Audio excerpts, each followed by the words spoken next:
Could this quiet yet emerging Algarve town be one of Portugal's best places to live? I'm Kaylee, and today we're breaking down what it's actually like to live in Tavira, covering everything from cost of living to healthcare, getting around, and how expats feel about life here. All right, and I'm Josh. This is Expats Everywhere. Let's talk about Tavira. Tavira is a Portuguese town and a municipality located in eastern Algarve, along Portugal's southern coast. In recent years, Tavira has been gaining attention as an increasingly popular destination for expats, and for good reason. To start, let's take a step back and explore its history so you can understand why Tavira looks the way it does today. Tavira's origins can be traced back to the late Bronze Age, which is 1000 to 800 BC. By the 8th century BC, it had become one of the earliest Phoenician settlements in the western Iberian Peninsula. Under Roman rule, Tavira was only a secondary passing place on an important road, but it was under the Moorish influence where this city started to thrive. All right, between 8th and 13th century, Tavira was under Moorish rule, and that period left a lasting imprint on the town's agriculture, architecture, and culture. You can still spot that influence today in Tavira's whitewashed houses, Moorish-style doors, and distinctive rooftops. The Moors built Tavira Castle, along with mosques and palaces, shaping much of the town as we know it.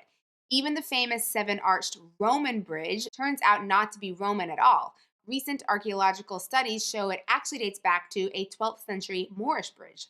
Interesting. Okay, so economically, this was a strong era for Tavira as it grew into an important port for sailors and fishermen. The surrounding area stayed largely rural until the 11th century when Moorish Tavira, derived from the Arabic Tabira, meaning the hidden, expanded quickly and became one of the key towns of the region that we now call the Algarve.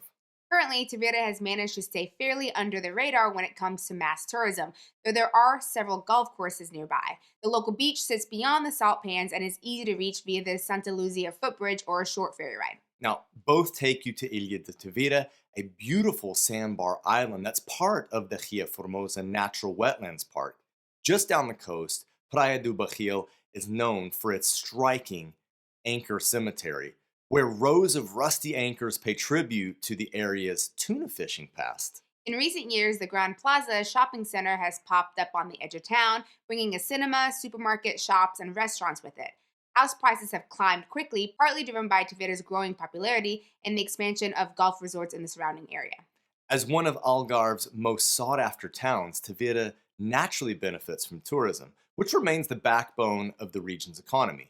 This steady demand has also influenced everyday expenses, making the cost of living an important topic to explore. On average, a one-bedroom apartment in Tavira costs around €1,000 per month in the city center and about 800 outside the city center, while a two-bedroom apartment typically rents for roughly 1,500 in the city center and 1,250 in more of the outlying areas. Yeah, for sure. And there are some pretty good options out there on the market right now. So if you're interested in checking some out yourself, we would recommend using a website like Idealista because they have hundreds and hundreds of listings for apartments all over Portugal, not just the Algarve region. But our advice is to use this as a reference and then reach out to a reputable realtor when you're ready. Now, you can email Kaylee at info@expatseverywhere.com if you need those resources. Yeah, definitely.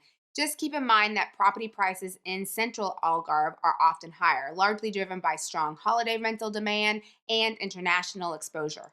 While this can work well for maybe short term investments, these areas aren't always the best fit for those looking for a life here to live year round. Yeah, for sure. Now, with Tavira being a little further east, it stands out because demand is driven more by permanent residents and long-term buyers rather than seasonal visitors. As a result, prices tend to reflect more local market conditions instead of fluctuating with peak tourist seasons. So Tavira could be better for housing prices and even more everyday costs of living. Let's take a look at some of those expenses so you can budget accordingly. Okay, so basic utilities for an 85-meter apartment, including electricity, heating, cooling, water, and garbage, typically cost around €100 per month. While rent and utilities make up the biggest monthly expenses, everyday costs like food and dining out also plays a key role in Tavira's overall cost of living. Tavira has a lot of the more typical Mediterranean style cuisine, along with some authentic Portuguese restaurants and a few Asian restaurants, but there's not a whole lot of variety here. Mm. A meal at an inexpensive restaurant in Tavira costs around €12, while three-course meal for two at a mid-range restaurant typically is around €40, but that's excluding your drinks. Okay, and when it comes to everyday groceries, prices in Tavira are generally reasonable and in line with the rest of the country. Staples like a liter of milk cost a bit more than €1, a loaf of fresh white bread is about 115, and a dozen large eggs costs around 280. Beyond groceries and daily essentials, transportation is another key factor to consider when budgeting for life in Tavira.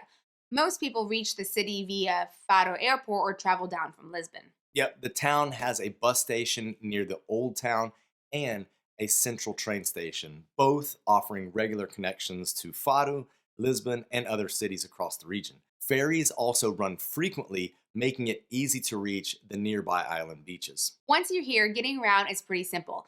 The town is very walkable with most attractions, the bus and train stations, and the ferry pier all within easy reach. Many hotels are also located within walking distance of both major sites and public transportation, making it easy to explore without a car. Beyond its walkability and easy transportation links, safety is another reason many people feel comfortable living and visiting Tavira. The city is widely regarded as a safe and peaceful town.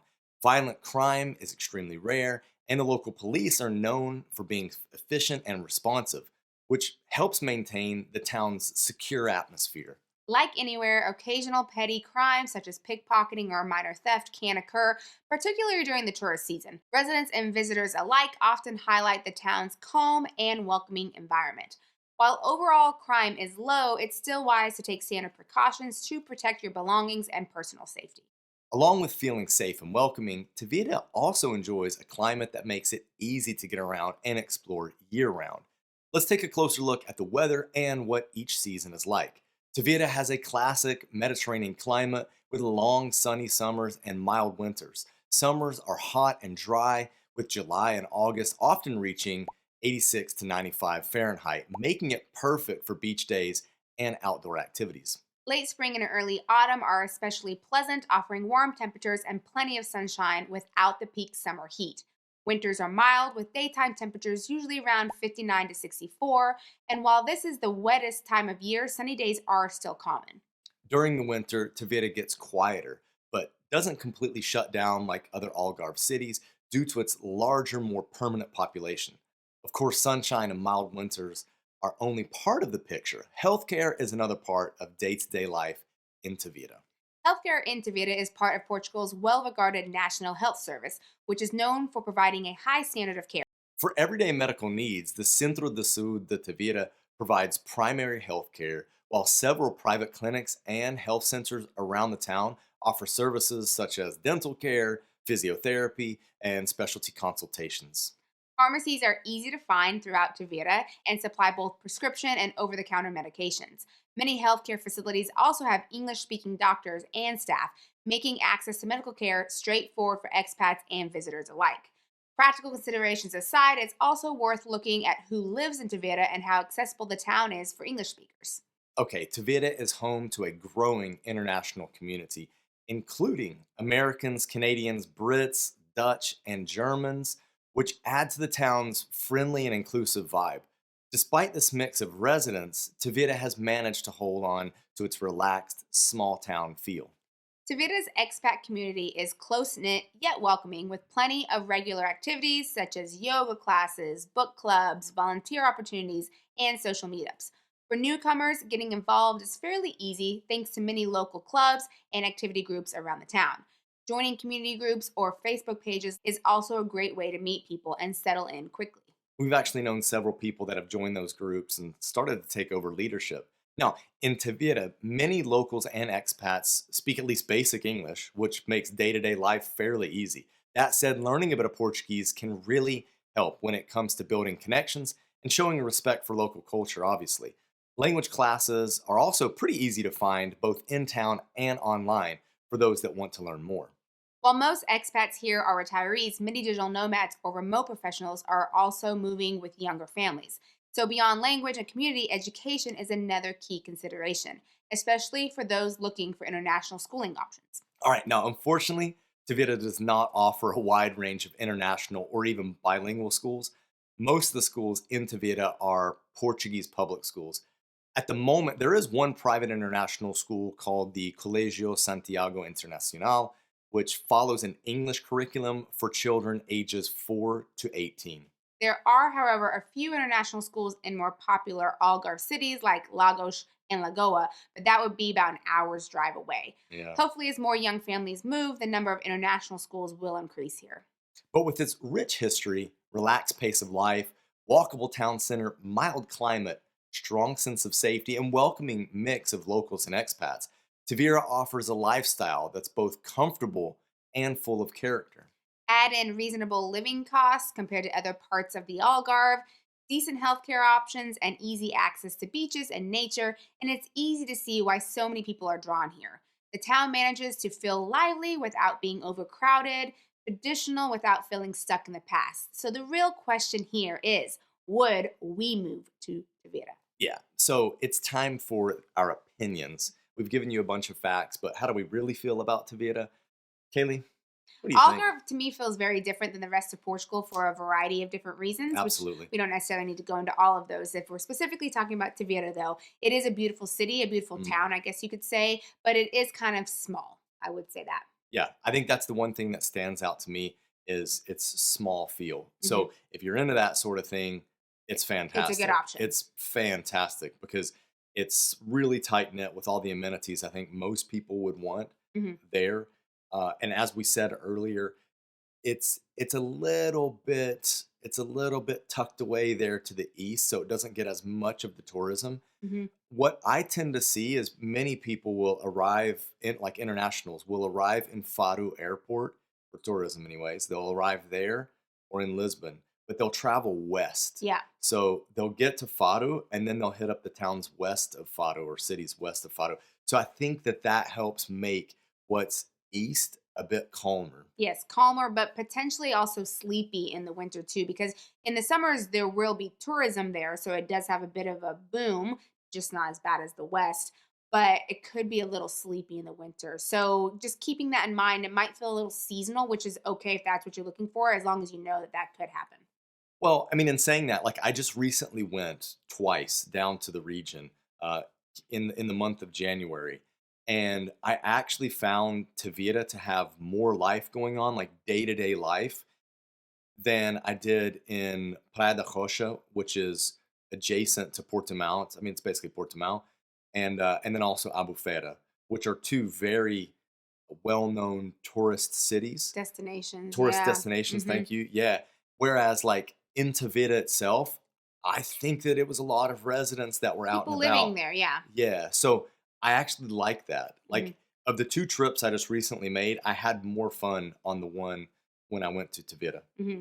Now, what about connectivity? Because I think that that could be tricky as well if you don't have a car. While, of course, the city itself is very easy to walk around, getting out, getting to other places could be a little trickier. So, like if you do golf or you have those types of hobbies, you probably need a car to get in and out of the city. Yeah, I think relying on public transportation, you could probably do it for a couple of years, and then at some point you're going to grow out of that and realize the practicality of car ownership in Algarve at large is Hmm. probably better. Now, I will say this, if you're not that interested in owning a car, there's definitely the possibility to rent cars whenever you want to travel via car. Hmm. If you're noticing that maybe on a daily basis you're not a car user, but you want to be using it for road trips and weekend trips and stuff like that, car rental rates can be really, really good in the off season. That's true. And really, the weather is nice. I mean, lots of sunshine, warmer temperatures. Mhm, So, if you're trying to get away from if you're living in the snow right now, mhm. then it might be nice to be in Tavira. It is for sure. And the proximity to the airport is great Mhm. because you're not that far away. If you need to take public transportation, it's fine. If you wanted to do an Uber, I didn't look up the rates, but I would imagine it's less than 50 euros, which is a horrible. But then just taking the train to Badu Airport, which is a great airport for getting around Europe. So, you could definitely get a lot of trips in there. Yeah, budget airlines run out of there. So that's good. I've noticed that food, let's say like eating out, is marginally cheaper than the rest of the country. Hmm. But I find that, like, excluding maybe Lisbon, everywhere is pretty similar. Yeah. Like, you're not going to find like great savings by living in this place versus that place the way you would find in maybe some of the other countries around Europe. The architecture is pretty and has a little bit of a different feel compared to other parts of Portugal as well. I think because of the Moorish influence.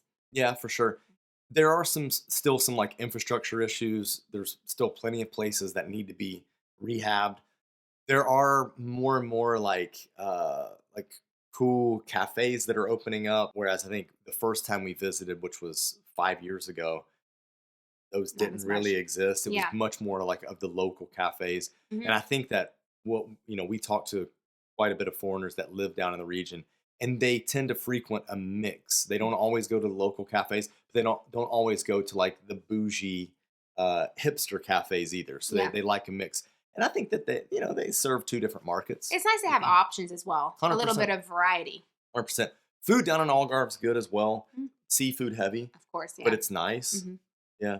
All right, I think we're at that time. I think we're at that time. So the time is, would you expat that? That's the question that we like to ask each other. Would you want to live in Tavira for the medium term, couple years, whatever?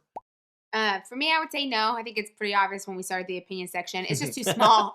I mean, it's nice. It's nice to visit, and I think it's best to visit in one of the shoulder seasons, so in the fall or in the spring, so it's Mm. not too busy in the summer, not too sleepy in the winter. Get good weather. So visiting definitely, but living for me is just too small. And you? I'm going to say no as well, but here's my impressions based on my most recent trip.